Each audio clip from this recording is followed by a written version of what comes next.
पिछले वर्ष 2 अक्टूबर गांधी वितिहरवा आश्रम से बिहार में एक नए राजनीतिक व्यवस्था और विकल्प के लिए जन सुराज अभियान के तहत जो पदयात्रा हम लोगों ने शुरू की है, उसको करीब करीब अब 13 महीने हो गए। इन 13 महीनों में पश्चिम चंपारण से चल के पूर्वी चंपारण, शिवहर, गोपालगंज, सिवान, छपरा, वैशाली, समस्तीपुर, मुजफ्फरपुर होते हुए मैं सीतामढ़ी पहुंचा हूं। आपके जिले सीतामढ़ी में मैं 1 अक्टूबर को पहुंचा और 28 तारीख तक, अभी तक का अनुमान है कि 28-29 तारीख तक मैं सीतामढ़ी में रहूंगा। पदयात्रा का पिछले 13 महीने का जो अनुभव रहा है, मैं आपके साथ वो कुछ बातें साझा करूंगा। सीतामढ़ी में विशेष तौर पर जो मैंने देखा, लोगों ने बताया, वो उस पर कुछ टिप्पणी करूंगा। कुल मिलाकर मैं 15-20 मिनट का आपका समय लूंगा, उसके बाद आप अपने सारे प्रश्न कर सकते हैं। 13 महीने की पदयात्रा के अनुभव के बाद करीब करीब 4000 गांव में हम लोग पैदल गए, वहां रहे। मैं ये विश्वास से कह सकता हूं कि बिहार में लोगों की नजर में सबसे बड़ी समस्या बेरोजगारी और पलायन है। ऐसा इसलिए कि ये ऐसी समस्या है जो हर समाज के हर वर्ग को, हर जाति, हर संप्रदाय को प्रभावित करती है। आप ये कह सकते हैं कि बेरोजगारी और पलायन बड़ी समस्या है, इसके जानने के लिए आपको गांव में पैदल चलने की क्या जरूरत है, तो सबको पता है बिहार में। लेकिन पदयात्रा से ये पता चलता है कि इस समस्या की विकरालता कितनी है, इसका सामाजिक और आर्थिक पहलू क्या है। जैसे पलायन है तो 4000 गांव में जब हम लोग गए, ज्यादातर गांव में अगर वो बाढ़ प्रभावित गांव नहीं है तो भी 40 से 50% युवा गांव में रहता ही नहीं है। गांव में महिलाएं मिलती हैं, बच्चे मिलते हैं, बूढ़े मिलते हैं। नवयुवक जो है वो ज्यादातर बाहर रोजी रोजगार मजदूरी के लिए चले गए हैं। लेकिन इसका दूसरा पहलू ये है कई बार हम लोग को लगता है कि पलायन सिर्फ गरीबों की समस्या है। ऐसी बात नहीं है। जो मध्यम वर्गीय परिवार हैं, जो आर्थिक तौर पर समृद्ध परिवार हैं, उनके लिए भी पलायन उतना ही बड़ा विषय है, क्योंकि उनके बच्चों को भी पढ़ाई के लिए, नौकरी के लिए बिहार छोड़कर ही जाना है। तो जो परिवार की एक परिकल्पना है, उसको कहीं ना कहीं पलायन ने बिहार में हिला दिया है। माता पिता, पति पत्नी, बाल बच्चे एक साथ बिहार में अपने घर में रहें, ऐसा बहुत रेयर देखने को मिला। या तो बच्चे पढ़ाई के लिए बाहर गए हैं या रोजगार मजदूरी के लिए गए हैं। यही हाल कमोबेश बेरोजगारी का भी है। बेरोजगारी से सिर्फ यहाँ का गरीब आदमी नहीं परेशान है, जो बड़े किसान हैं, जो यहाँ के व्यवसायी हैं, नौकरी पेशा लोग हैं, वो भी अपने बच्चों के रोजगार के लिए उतना ही परेशान हैं। 15-20 हजार रुपए के रोजगार, नौकरी के लिए लोग किसी का पैर पकड़ने को तैयार है। बेरोजगारी और पलायन के बाद जो दूसरी सबसे बड़ी समस्या यहाँ लोगों ने बताई, वो है लोगों की नजर में बिहार में शिक्षा व्यवस्था का पूरी तरीके से ध्वस्त हो जाना। ये भी एक ऐसी समस्या है जिसको समाज के हर वर्ग ने बताया। लोगों को ऐसा लगता है कि नियोजित शिक्षकों के वजह से या शिक्षकों की गुणवत्ता की वजह से बिहार में शिक्षा व्यवस्था खराब हो गई है। ऐसी बात नहीं है। जमीनी हकीकत ये है कि जो शिक्षा व्यवस्था ध्वस्त हुई है, इसके पीछे मूल में कारण ये है कि इस सरकार ने पिछले 15-20 सालों में समता मूलक शिक्षा नीति बनाने के चक्कर में हर जगह स्कूल खोल दिए और स्कूल के नाम पर कहीं बिल्डिंग बना दिया, कहीं शिक्षकों को रख दिया। नतीजा ये हुआ कि जहां बिल्डिंग है वहां शिक्षक नहीं है, जहां शिक्षक हैं वहां बिल्डिंग नहीं है, जहां दोनों है वहां बच्चे नहीं हैं, और कई जगह पर तीनों है लेकिन पढ़ाई तो कहीं नहीं है। जो ये समता मूलक शिक्षा नीति की बात मैं कर रहा हूं, मैं इसका उदाहरण भी आपको देता हूं। कई लोगों को लगता है कि शिक्षक लोग की गुणवत्ता खराब है इसलिए स्कूल में पढ़ाई नहीं हो रही है। तो जरा आप सोच के बताइए कि पटना साइंस कॉलेज में पढ़ाई क्यों नहीं हो रहा है, पटना कॉलेज में क्यों नहीं पढ़ाई हो रहा है, लंगट सिंह कॉलेज में क्यों नहीं पढ़ाई हो रहा है? वहां तो नियोजित शिक्षक नहीं है। वहां तो खिचड़ी नहीं बट रही है।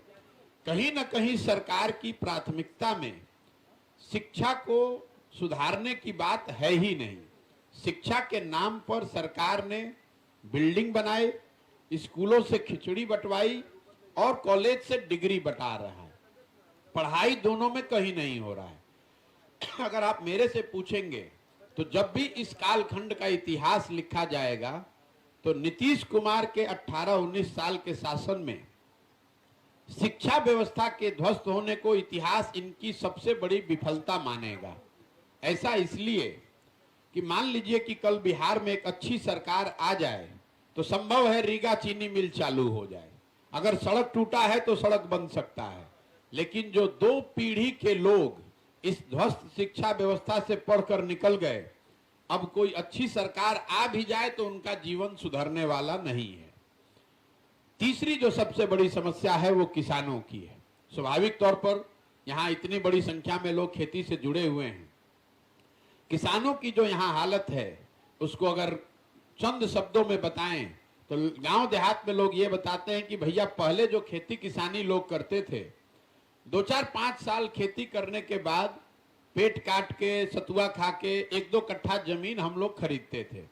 आज किसानों की हालत बिहार में ये है कि अगर आपके घर में कोई व्यवसाय नहीं है, नौकरी पेशा आदमी नहीं है और घर में किसी की शादी हो लग जाए, कोई बीमार पड़ जाए, तो किसान को 1-2 कट्ठा जमीन बेचे बगैर उपाय नहीं है।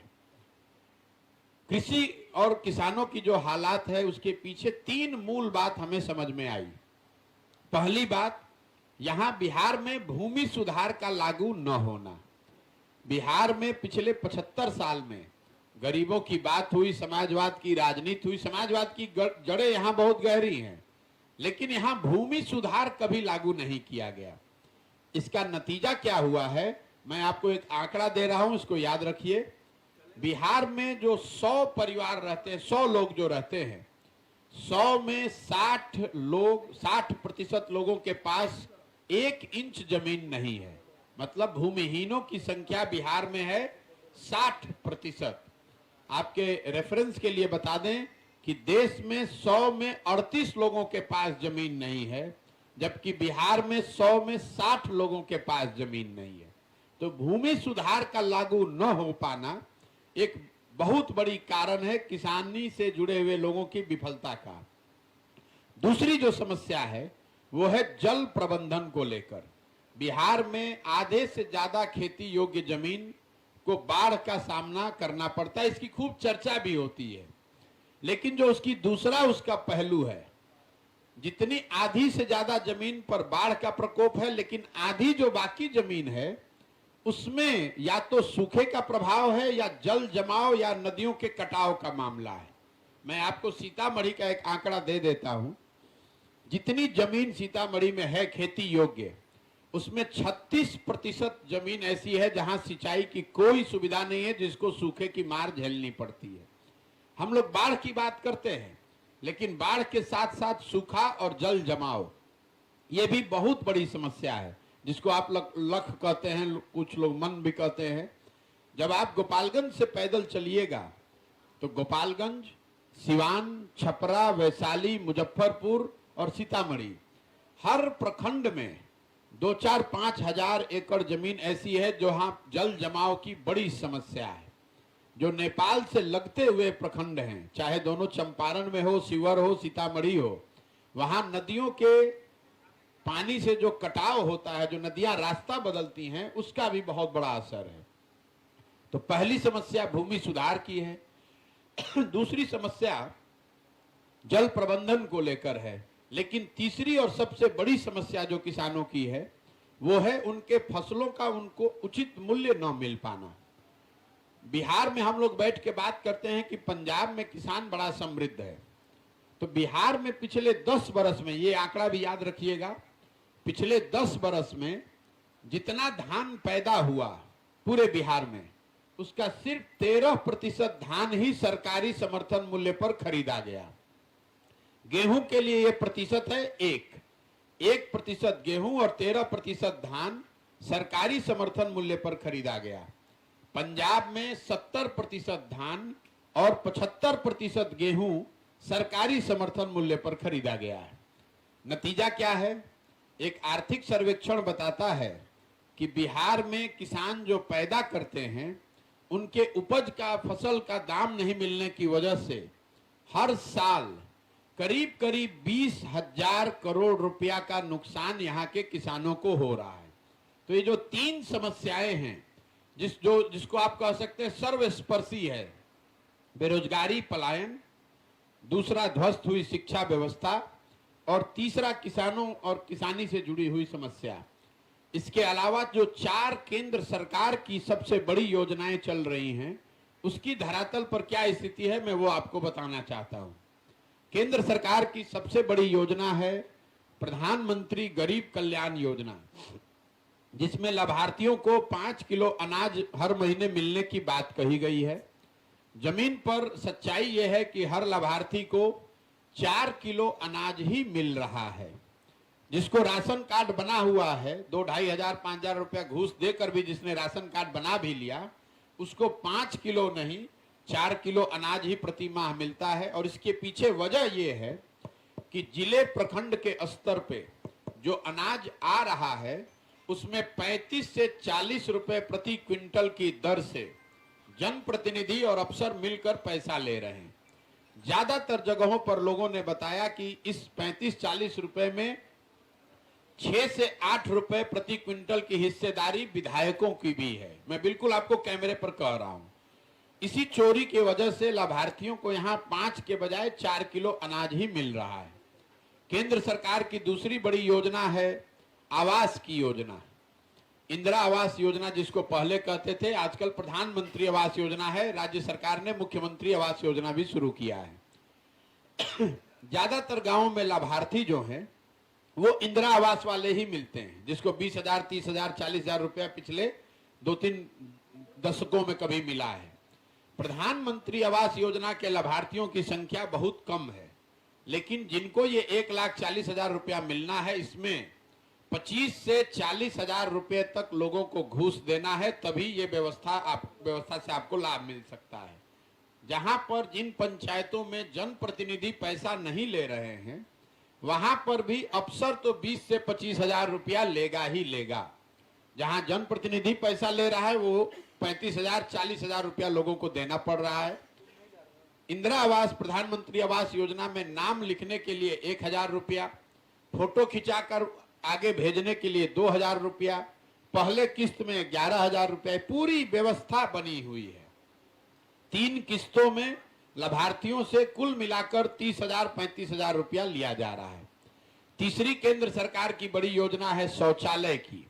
आपका जिला सीतामढ़ी भी दूसरे जिलों के हिसाब से 2019-20 में ही इसको ओडीएफ घोषित कर दिया गया है। 4,000 गांव में चलने के बाद हम आपको बता सकते हैं विश्वास से कि आज भी ज्यादातर गांव में खुले में शौच यहाँ के समाज की सच्चाई है। हुआ यह है कि 12,000 रुपये शौचालय के नाम पर 2,000 रुपया अधिकारियों ने लिया और 10,000 रुपया जारी कर दिया। लोगों ने शौचालय बनाया कि नहीं, उसका उपयोग कर रहे हैं कि नहीं, इसकी कोई किसी ने चिंता नहीं की है। ओडीएफ वहां के जनप्रतिनिधि और अधिकारियों ने मिलकर फर्जी जारी किया हुआ है। चौथी बड़ी योजना है मनरेगा की, केंद्र सरकार की। मुझे इस योजना ने बड़ा आश्चर्यचकित किया है। मैं जब पैदल चलना शुरू किया तो मुझे ऐसा लगा कि बिहार में इतने भूमिहीन लोग हैं, इतना पलायन है, मनरेगा का काम हमको हर जगह दिखेगा। मैं 13 महीने से चल रहा हूं, अभी तक कोई भी मनरेगा का सक्रिय काम हमको देखने को मिला ही नहीं। हम रोज गांव में ही चल रहे हैं। रास्ते में चलते हुए कुछ लोग बताते हैं भैया ये पेड़ मनरेगा में लगाया गया है, कुछ लोग ये बताते हैं ये मिट्टी मनरेगा के तहत भरा गया है। पंचायत भवन या आंगनवाड़ी सेंटर में भी कहीं कहीं मनरेगा के मजदूरों की बात की जाती है, लेकिन मनरेगा का कोई सक्रिय काम होता हमको नहीं दिखा। मैंने जब इसको आंकड़ों में देखा तो पिछले वर्ष मनरेगा में बिहार सरकार का यूटिलाइजेशन है 39%। मतलब अगर दिल्ली से बिहार को 100 रुपया मनरेगा के लिए मिल सकता था तो यहाँ की प्रशासनिक और सरकार की लापरवाही की वजह से 60 रुपया 61 रुपया तो हम लोग दिल्ली से लेकर ही नहीं आए। और जो 39 रुपया आया उसमें 40% के दर से भ्रष्टाचार या पीसी हुआ है। मनरेगा में पीसी का दर 40 से 50% है।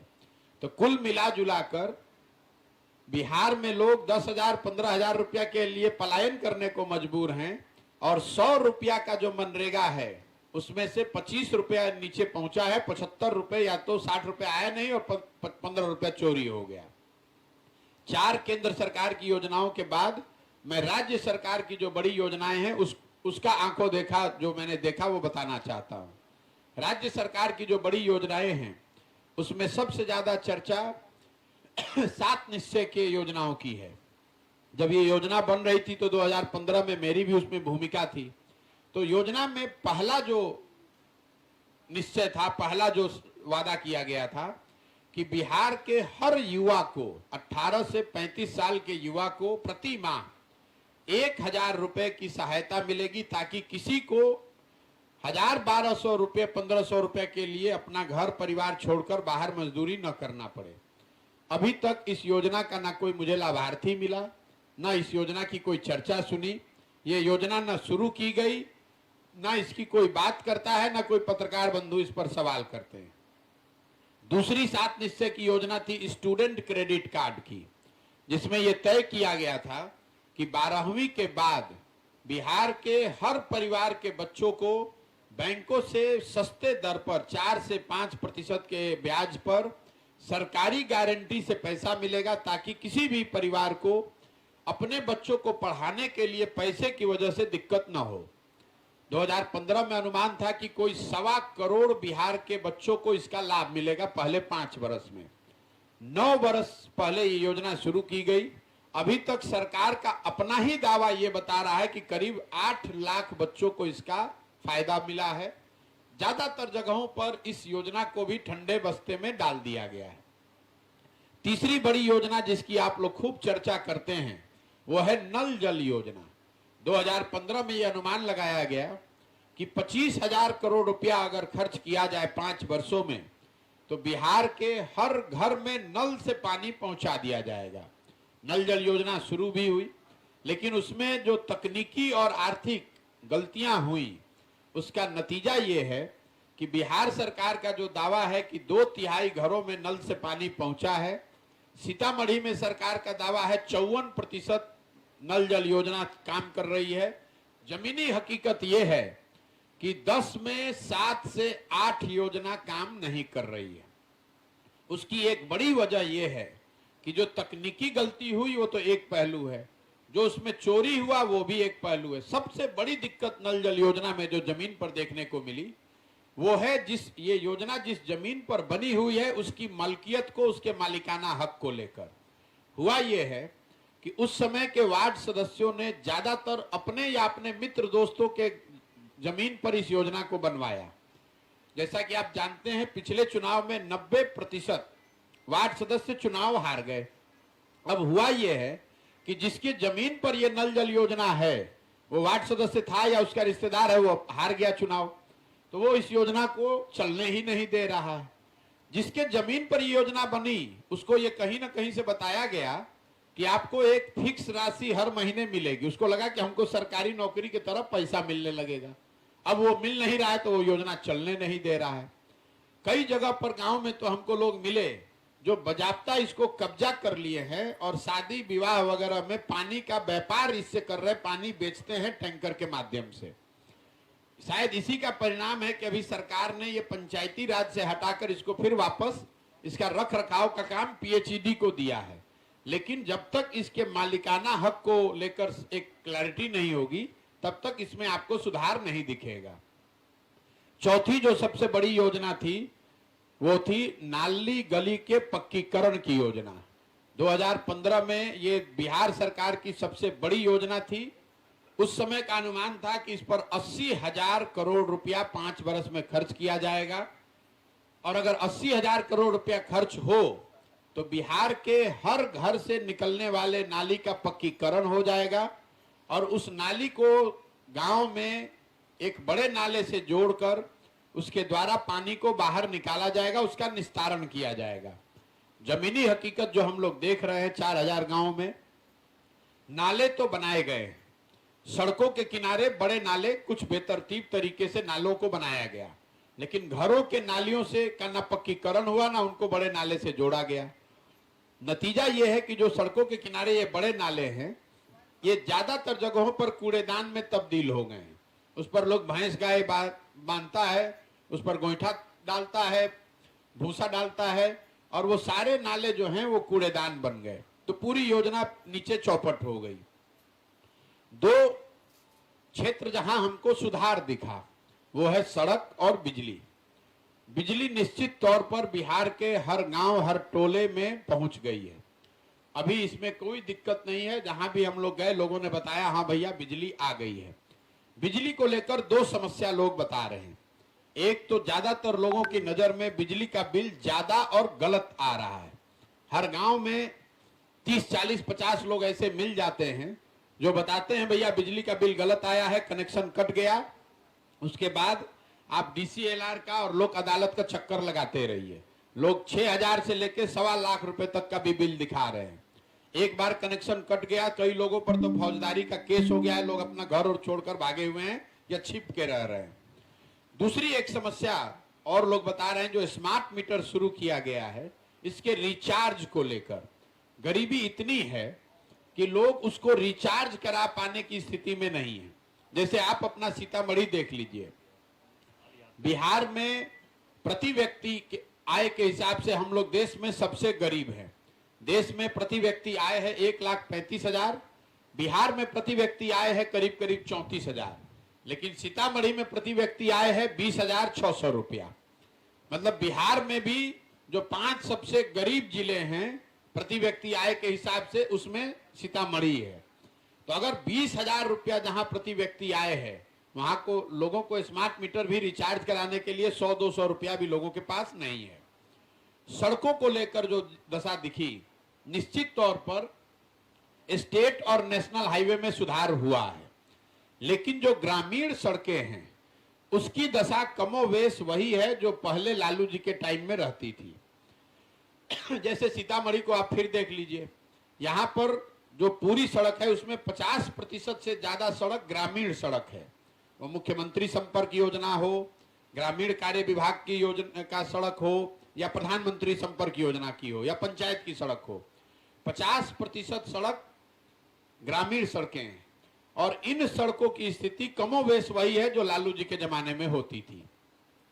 3 उद्योग जहां लोगों को रोजगार मिला है बिहार में, पहला है अवैध शराब, दूसरा है अवैध बालू का कारोबार, और तीसरा ये प्रधानमंत्री गरीब कल्याण योजना में जो अनाज आ रहा है, इसने हर जिले और प्रखंड में नए अनाज माफिया भी पैदा किए हैं। हर गांव में लोग को रोजगार का यही 3 उपाय है। या तो आप शराब का अवैध कारोबार कीजिए, हर गांव में 5-10 लड़का मिल जाता है जो शराब के अवैध कारोबार से जुड़ा हुआ है। बालू के अवैध कारोबार का हालत यह है कि रास्ते में हम लोग चलते हैं, अगर ट्रैक्टर ट्रॉली या 10 ट्रैक्टर ट्रॉली या ट्रक मिला तो आप मानकर चलिए कि उसमें 3 से 4 ट्रक या ट्रॉली बालू के कारोबार से जुड़ा हुआ ही है। और ये जो अनाज वाले माफिया हैं, ये जो अनाज आ रहा है और लोगों को 4 किलो मिल रहा है, 1 किलो की जो चोरी हो रही है, तो अफसर और जनप्रतिनिधि अनाज तो ले नहीं रहा है, उस अनाज को पैसे में कन्वर्ट करने के लिए एक पूरा तंत्र जिले और प्रखंड के स्तर पर बन गया है। तो 3 ही रोजगार बिहार में नीतीश के राज में बचा है। या तो आप शराब के अवैध कारोबार से जुड़ जाइए, बालू का ठेकेदारी और काम कीजिए, या फिर अनाज का ये जो काम है, अनाज को पैसे में कन्वर्ट करना और पैसे को अनाज में कन्वर्ट करना, इसमें लग जाइए। जहां तक उद्योग धंधों का सवाल है, वो पूरी तरीके से कहीं कोई उद्योग धंधा है नहीं। आप लोग यहाँ सीतामढ़ी में रीगा चीनी मिल की बात करते हैं, अभी तक मतलब जो स्वतंत्रता के बाद बिहार देश में 6वां सबसे इंडस्ट्रियलाइज राज्य था। और आज हालात ये है कि आज पूरे सीतामढ़ी का मैं आंकड़ा देख रहा था, छोटे बड़े सभी उद्योगों को अगर आप मिला दें तो टोटल 4,000 सरकारी आंकड़ा है, 4,000 लोगों को ही यहाँ उद्योग धंधों या व्यापार से रोजगार मिला हुआ है पूरे सीतामढ़ी में। और ये यहाँ के उद्योगों का हाल है। इसके 3 शब्द जो सबसे मैंने स्वास्थ्य सेवाओं पर कोई टिप्पणी नहीं की। वो इसलिए कि जिन रास्तों पर हम चलते हैं गांव में, पंचायत में, वहां कोई स्वास्थ्य व्यवस्था हमको दिखा ही नहीं। स्वास्थ्य सेवाओं के लिए लोग यहाँ पूरी तरीके से ग्रामीण चिकित्सकों पर या प्राइवेट सर्विस प्रोवाइडर पर आधारित है। मैं अनुमंडल और जिले के अस्पताल में गया नहीं हूं, इसलिए मैं उस पर टिप्पणी नहीं कर सकता हूं। लेकिन जो पीएचसी है, रेफरल हॉस्पिटल है, सीएचसी है, सब सेंटर है, अभी तक मुझे एक भी, सिर्फ सीतामढ़ी में नहीं, 13 महीने में कोई ऐसा सब सेंटर या पीएचसी नहीं दिखा जहां डॉक्टर बैठे हों, 10, 20, 50 मरीज हों, दवा बंट रहा है, ऐसा मुझे कहीं दिखा ही नहीं। बिल्डिंग है, लोग बताते हैं भैया सब सेंटर है, 2 महीना में कभी एक बार खुलता है। तो ये स्वास्थ्य सेवाओं का हाल है। 3 जो सबसे ज्यादा सुने जाने वाले शब्द हैं वो है अफसरशाही से परेशान जनता। समाज के किसी वर्ग से बात कीजिए, चाहे वो जनप्रतिनिधि है, पत्रकार हैं, प्रबुद्ध लोग हैं, गरीब आदमी, हर आदमी कह रहा है भैया बिहार में सरकार अफसरों की है, अफसरों का राज है, अफसर जो चाहेंगे वही करेंगे। जनता तो यही बताती है कि बिहार ने पहले अपराधियों का जंगल राज देखा है, आजकल हम लोग अफसरों का जंगल राज देख रहे हैं। दूसरा जो सबसे ज्यादा सुने जाने वाला शब्द है वो है भ्रष्टाचार। सरकारी विभागों में फैला हुआ भ्रष्टाचार। कोई ऐसा सरकारी काम नहीं है जो लोग बताते हैं जो बिना पैसा दिए हुए आप करा सके। चाहे आपको जमीन का रसीद कटाना है, दाखिल खारिज कराना है, जन्म मृत्यु प्रमाण पत्र, जातीय प्रमाण पत्र बनाना है, पासपोर्ट लेना है, एफआईआर करना है, कोई भी काम ऐसा नहीं है जो बिना पैसे के लोगों की नजर में सरकार के विभाग से हो सकता है। तीसरा जो सबसे ज्यादा सुने जाने वाला शब्द रहा वो है पीसी। ये शब्द 2014-15 में मैंने बिहार में नहीं सुना था। अब हर गांव में लोग कहते हैं पीसी। ये जो भ्रष्टाचार और दलाली का नया नाम है, सरकार की योजना चाहे केंद्र की हो कि राज्य की हो, हर योजना में 10% से लेकर 40% तक पीसी काटने की पूरी व्यवस्था बढ़िया बनी हुई है और वो व्यवस्था में कहीं कोई दिक्कत नहीं है। ये 3 सबसे ज्यादा सुने जाने वाले शब्द हैं। मिला जुलाकर अभी जो मैंने अनुभव किया है, हर गांव, हर वर्ग, हर प्रखंड, जिले में लोगों में एक व्यग्रता है कि बिहार में कुछ नया होना चाहिए, नया विकल्प होना चाहिए, नया प्रयास होना चाहिए। इसका मतलब ये नहीं है कि लोग ये कह रहे हैं कि जनसुराज होना चाहिए, लेकिन ये निश्चित तौर पर है कि समाज में एक बहुत बड़े जनसंख्या में लोग ये समझते हैं कि बिहार में परिवर्तन होना ही चाहिए, तभी दशा सुधरेगी, नहीं तो ये सुधरने वाला नहीं है। ये मेरा अभी तक का अनुभव रहा है। अब आपके जो सवाल है वो आप सवाल कर लीजिए।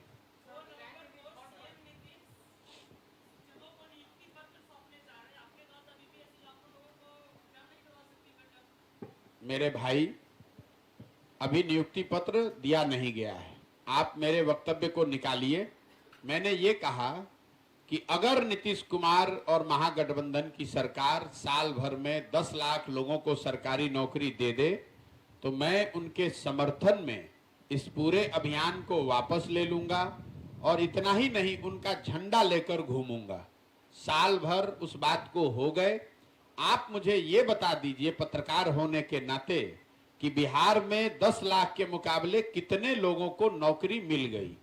विज्ञप्ति जारी होना, नौकरी के लिए परीक्षा होना, नौकरी मिलना नहीं है। हम आपको हजारों ऐसे लड़कों से मिला सकते हैं, बच्चों से, जो पिछले 4 साल 5 साल से एडमिट कार्ड लेकर परीक्षा देकर घूम रहे हैं। या तो प्रश्न पत्र लीक हो गया या कोई कोर्ट में चला गया, उनको नियुक्ति नहीं हुई। तो जब नियुक्ति हो जाए तब बात कीजिएगा। दूसरी एक और बात समझ लीजिए, जो ये बीपीएससी ने अभी नियुक्ति की बात आप कर रहे हैं, मेरा आपको आग्रह होगा कि उसके बाद जब नियुक्ति पत्र जारी हो जाए तो हमसे मिल लीजिएगा। तो आपको ये बताएंगे कि उसमें बिहार के कितने बच्चों को नौकरी मिली है, क्योंकि ये पूरे देश के लिए ओपन व्यवस्था थी। तो इसमें बिहार के कितने बच्चों को नौकरी मिली उसको पहले आने दीजिए। इतना मत आतुर होइए कि नौकरी मिल गई और भाई 10 लाख कहे तो उसके बदले 2 लाख का वो कह रहे कि नियुक्ति पत्र देंगे। अभी दिया नहीं है ना, आ जाने दीजिए। उसके बाद देखिएगा कि बिहार के कितने बच्चों को उसमें जॉब मिल गया है।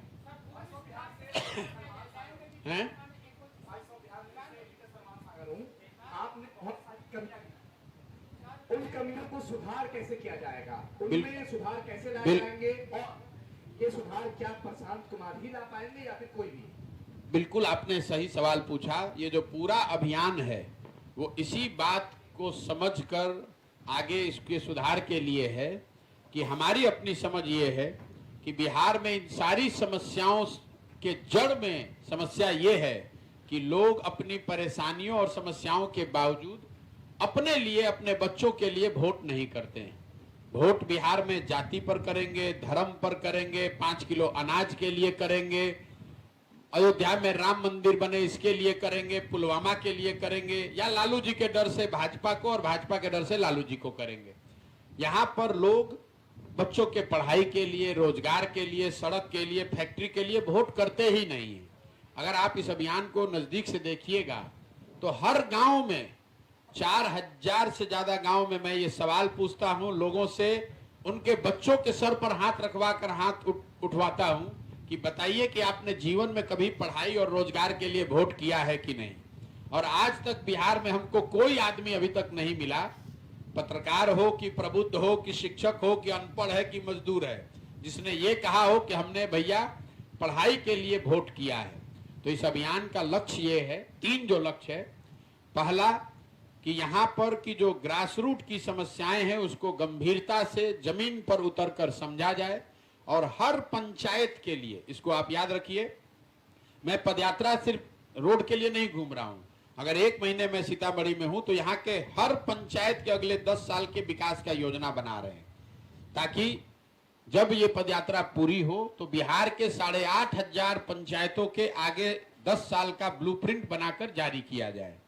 दूसरा, अगर योजना होने से तो बात सुधार होगा नहीं, लोगों को, सही लोगों को चुनकर आना है। तो सबसे पहले उसके लिए जरूरी है कि समाज को इस बात के लिए तैयार किया जाए कि आपने दलों को, जात को, धर्म को, नेताओं को बहुत वोट दे दिया, एक बार अपने और अपने बच्चों के भविष्य के लिए वोट दीजिए। तीसरा ये प्रयास है कि अगर आपके पास योजना हो, समाज में समझ भी हो, तो भी विकल्प तो होना ही चाहिए। तो हर प्रखंड पंचायत से ऐसे लोगों को ढूंढ कर निकाला जाए जो इस परिकल्पना से जुड़कर बिहार में एक नया विकल्प, नई व्यवस्था बनाना चाहते हैं। और इसीलिए आप देख रहे हैं कि जब पदयात्रा पूरी होती है तो हर जिले में, आपके सीतामढ़ी जिले में भी करीब 60,000 लोग इससे जुड़ेंगे। उन 60,000 लोगों की मदद से यहाँ पर जिले में, प्रखंड में, पंचायत में, गांव स्तर पर पूरा संगठन बनाकर ही मैं बाहर निकलूंगा। और वो उन पर है कि अब यहाँ पर नया विकल्प कैसे बनाएं। आपका जो सवाल था, प्रशांत किशोर इसको बिल्कुल नहीं सुधार सकते हैं। 1 प्रशांत किशोर आए कि 20 प्रशांत किशोर आए, इसको अगर सुधरना है तो तभी सुधरेगा जब बिहार की जनता अपने आदतों में, अपने वोटिंग में सुधार करे, तभी सुधार होगा। हमारी भूमिका एक सूत्रधार की है, टीचर की है, कुम्हार की है, जो गांव-गांव जाएं और लोगों को ये समझाएं, बताएं कि कैसे वो अपने और अपने बच्चों का जीवन बिहार में सुधार सकते हैं। सर, लैंड रिफॉर्म और इकोसिस्टम पर आपने कहा, भूमि सुधार और अधिग्रहण की समस्या पर आपने बताया है, इस पर कुछ बताइए सर। भूमि सुधार की समस्या, बिहार देश के कुछ गिने चुने ऐसे राज्यों में है जहां 75 साल में, पिछले 75 साल में ना भूमि की मापन की व्यवस्था की गई, न भूमि के डिस्प्यूट को, ओनरशिप को क्लियर किया गया। नतीजा यह है कि करीब करीब 50% जमीन डिस्प्यूटेड लैंड है। यहाँ हम लोग कहते हैं बिहार में जमीन नहीं है, जनसंख्या बहुत ज्यादा है, वो तो एक पहलू है। दूसरा पहलू यह है कि जमीन का मालिकाना हक क्लियर नहीं होने की वजह से आप देख रहे हैं कि अभी सरकार ने जो डिजिटाइजेशन शुरू किया तो आपकी जमीन दूसरे के नाम पर, दूसरे की जमीन आपके नाम पर हो गई। पिछले 25-30 सालों से जमीन का मालिकाना, आपके दादाजी थे, आपके पुरखे थे, उनकी मृत्यु हो गई और उन्हीं के नाम पर अभी तक रसीद कट रहा है, उसका कोई बंटवारा नहीं हुआ, मालिकाना हक नहीं है। तो आपके पास जमीन है लेकिन आप उस जमीन को गिरवी रख के लोन लेकर व्यापार नहीं कर सकते हैं। आपको कल जरूरत पड़ जाए तो आप उस जमीन को बेचकर अपने परिवार के लिए कुछ कर नहीं सकते हैं। इसलिए लैंड की जो प्रोडक्टिविटी है वो बहुत कम है। जो जमीन है उसका मालिकाना हक ही नहीं मालूम है तो पता उस लैंड का उपयोग क्या होगा। जिसके हाथ में है वो अपना धान चावल गेहूं किसी तरह कर रहा है, चला रहा है। तो जब तक यहाँ पहले सिरे से जो काम अंग्रेजों ने किया उस काम को यहाँ दोबारा जमीन को सिरे से फिर से नापा जाए, उसके ओनरशिप को एस्टेब्लिश किया जाए और लोगों को एक पारदर्शी व्यवस्था दिया जाए ताकि ये पता चल सके कि किस जमीन का मालिक कौन है, ताकि हर व्यक्ति अपनी स्वेच्छा के अनुसार अपने जमीन का सबसे बेहतर उपयोग कर सके।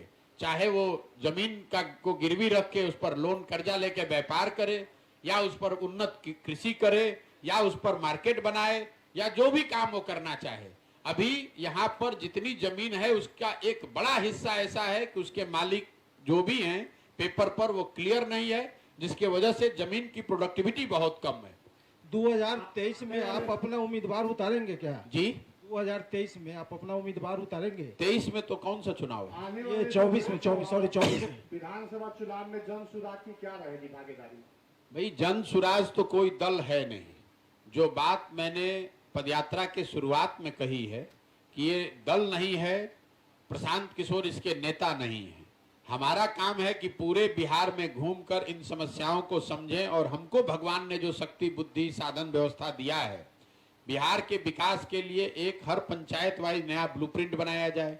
हर पंचायत से ऐसे लोगों को ढूंढ कर निकालें जो बिहार में समझते हैं कि एक नया विकल्प बनना चाहिए।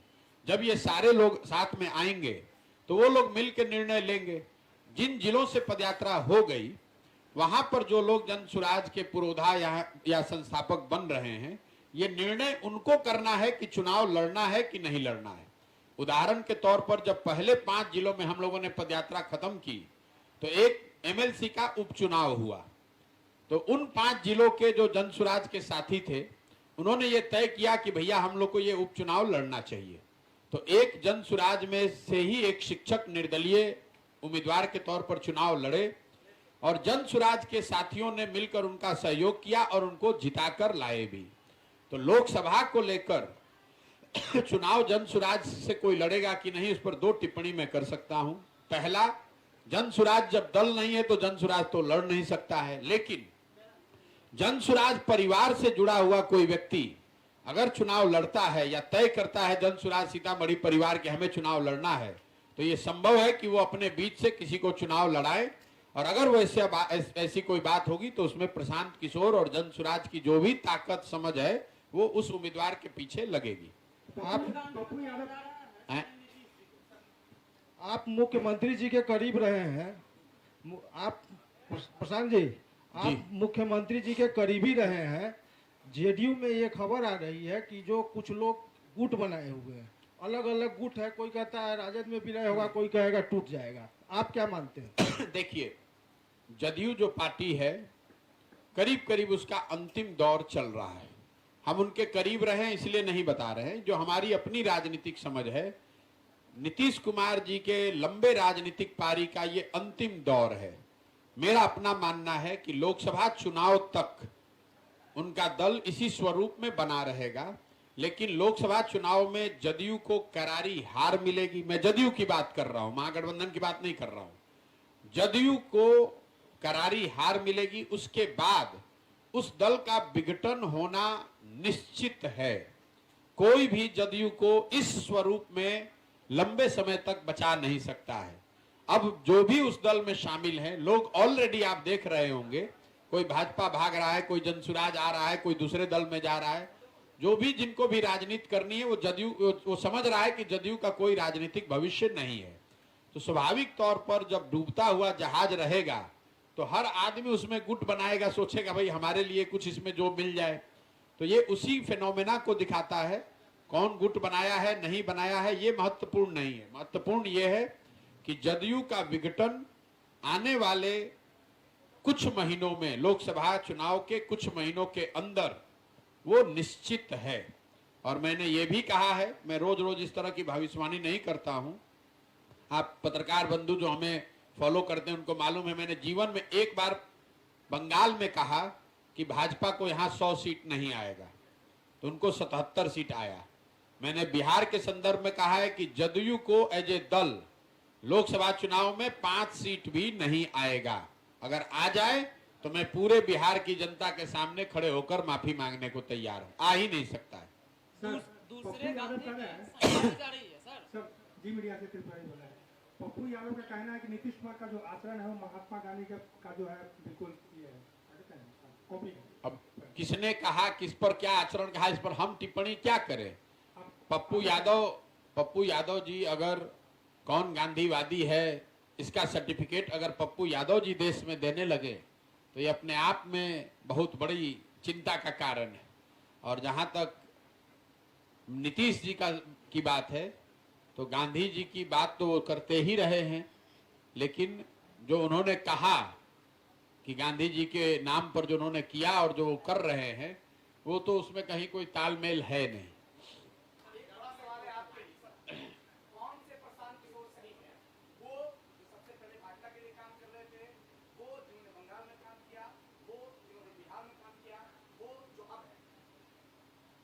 जिस प्रशांत किशोर की आप बात कर रहे हैं वो प्रशांत किशोर उससे पहले संयुक्त राष्ट्र संघ में भी 10 साल काम करते थे, जो आपको शायद जानकारी नहीं है। 10 साल हमने संयुक्त राष्ट्र संघ में काम किया, फिर उस काम को छोड़े और जिस काम को हम करते थे जो आप जानते हैं उस काम को हमने 2011 से 2021 तक किया। और आप 2-4 राज्य का नाम में रखे हैं, हम ऐसे 10 राज्यों में हमने काम किया है और हमको भगवान की कृपा से थोड़ी सफलता भी मिली। लेकिन 2021 में 2 मई 2021 को मैंने सार्वजनिक तौर पर देश में सभी मीडिया हाउस के सामने ये घोषणा की है कि मैं अब जीवन में वो काम छोड़ रहा हूं, अपने लिए जीवन में कुछ नया करूंगा। 1 बरस उस छोड़ने के बाद, सोचने समझने के बाद हमने तय किया है कि बिहार में, चूंकि मेरा जन्म यहीं हुआ, मैं इसी मिट्टी में जन्मा हूं, तो मैं ऐसा समझता हूं कि अगर भगवान ने हमको शक्ति, बुद्धि, साधन, व्यवस्था दिया है तो मुझे अपने राज्य की दशा को सुधारने के लिए प्रयास करना चाहिए। इसीलिए पिछले साल से हम आकर ये काम कर रहे हैं। 1.5 बरस से किसी ने जितनी मेहनत न की हो उतनी मेहनत कर रहे हैं। सफलता मिलना नहीं मिलना ये हमारा उद्देश्य नहीं है। हमारा उद्देश्य है कि मैं ईमानदारी से इस प्रयास को करूं और मेरा विश्वास है कि अगर ईमानदारी से प्रयास ये होगा तो निश्चित तौर पर बिहार में लोगों को ये बात समझ में आएगी। कौन नहीं चाहता है कि उसका विकास हो? कौन नहीं चाहेगा कि उसका बच्चा अच्छा पढ़े? कौन नहीं चाहेगा कि उसके बच्चों को मजदूरी करने के लिए बाहर नहीं जाना पड़े? जरूरत इस बात की है कि समाज में ईमानदारी से प्रयास किया जाए, लोगों को जगाया जाए, समझाया जाए, और मेरा विश्वास है कि जन सुराज के बैनर के तहत ये काम किया जा सकता है। देखिए, कैसा लगा ये कहना तो बड़ा मुश्किल है। एक तो व्यक्तिगत बात है कि आप सीतामढ़ी आए, आपको अच्छा लगा, खराब लगा, लेकिन विकास के नजरिए से, लोगों के नजरिए से मैंने आपको पहले बताया कि सीतामढ़ी अभी तक के जितने जिलों में मैं घूम कर आया हूं उसमें शायद सबसे गरीब और पिछड़े जिलों में इसको मैं रखूंगा। लोगों की जो परेशानी, बदहाली है वो किसी दूसरे जिलों के मुकाबले कहीं ज्यादा ही है, कम नहीं है। तो उस नजरिए से सीतामढ़ी में जो पदयात्रा है और लोगों की जो परिस्थिति है वो दुखद लगी। कौन? नीतीश कुमार किसके साथ जा सकते हैं ये खुद स्वयं नीतीश कुमार भी नहीं बता सकते हैं। नीतीश कुमार की जो राजनीति करते हैं, आप लोग भी पत्रकार हैं, बिहार में लंबे समय से उनको आपने देखा होगा। नीतीश कुमार जी की राजनीति का जो तरीका है कि वो एक दरवाजा रखते हैं जो सामने पब्लिक को दिखता है। अभी वो दरवाजा महागठबंधन है। बगल में एक वो खिड़की खोल के रखते हैं जिससे कि अगर जरूरत पड़े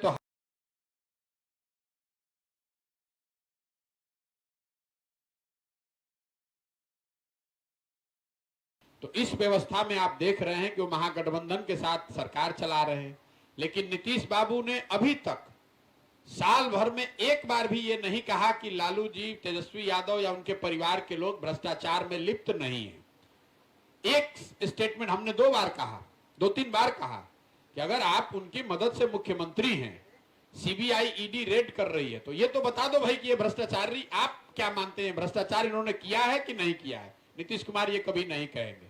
किसी दिन पहुंच जाएंगे वाजपेयी जी के समाधि पर, किसी दिन दीनदयाल उपाध्याय जी का वार्षिकोत्सव में शामिल हो गए, किसी दिन प्रधानमंत्री के डिनर में चले गए। ये उनकी खिड़की है।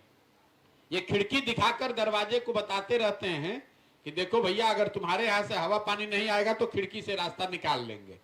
और हरिवंश जी उनके रोशनदान हैं। आप जरा समझिए, जिस राज्यसभा में हर कानून को बनाने के लिए इतनी दिक्कत होती है। भाजपा का अगर वहां कोई कानून गिर जाए तो सरकार गिर जाएगी।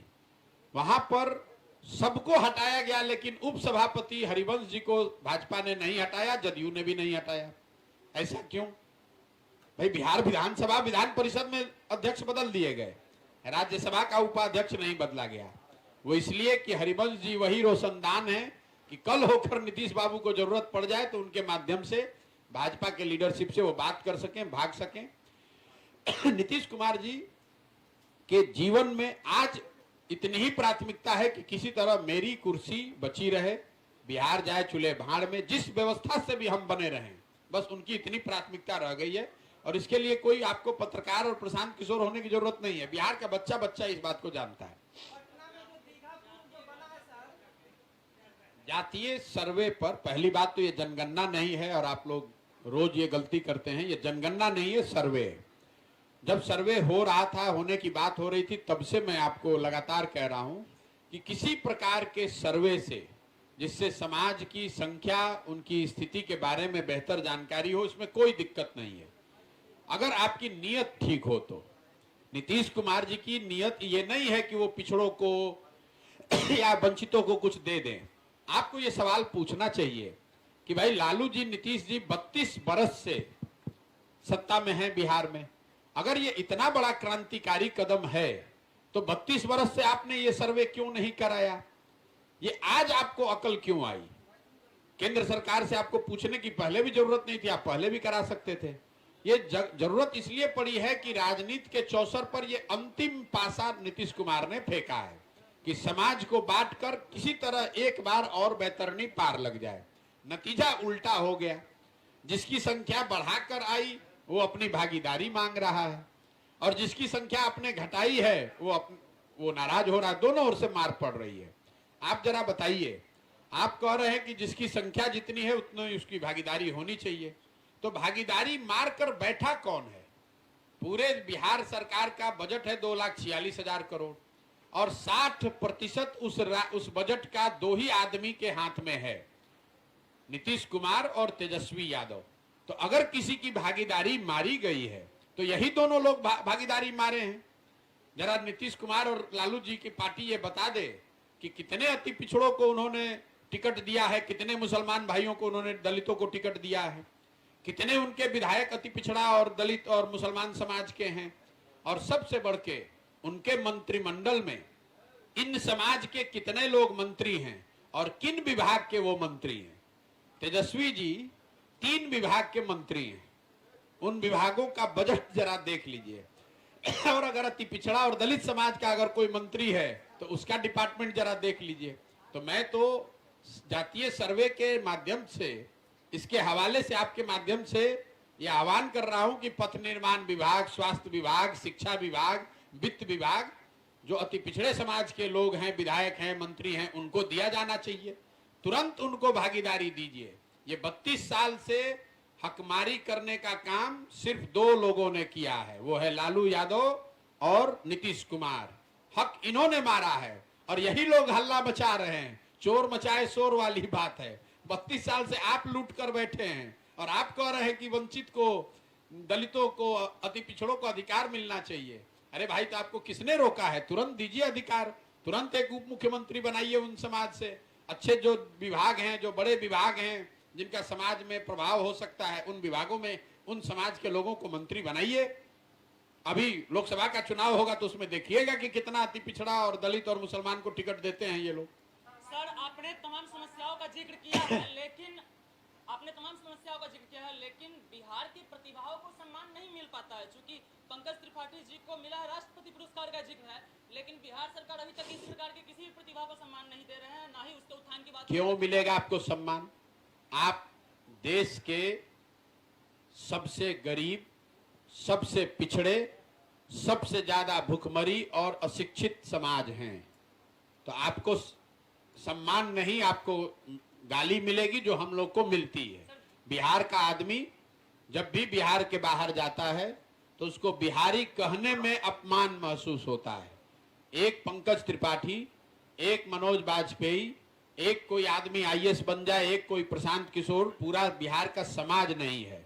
सच्चाई ये है कि हर एक प्रशांत किशोर, हर एक पंकज त्रिपाठी के बदले बिहार के दसियों लाख बच्चे वहीं उन्हीं शहरों में मजदूर हैं, कूड़ा साफ कर रहे हैं, सब्जी बेच रहे हैं, ठेला चला रहे हैं। तो आपको सम्मान कैसे मिलेगा?